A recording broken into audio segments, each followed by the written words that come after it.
Tenim el Cristian Anyós, del col·lectiu Sinapsis, i la Laura Fuster, tècnica de joventut i responsable de Ramola, a l'Ajuntament de Terrassa, que avui ens han explicat aquest projecte. Laura, en què és innovador Ramola?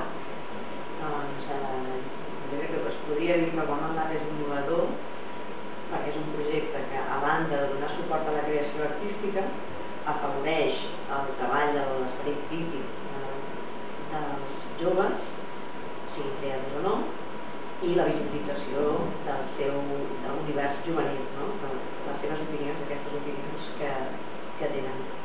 I per altra banda, que és un projecte que aporta noves metodologies i noves maneres de fer al propi servei de joventut, perquè Ramola té diferents connexions amb els diferents projectes que hi ha a l'Internet. Molt bé. Cristian, quines oportunitats ens aporta aquest projecte en la situació actual de crisi econòmica, en què les prioritats serien com molt clares cap a l'ocupabilitat?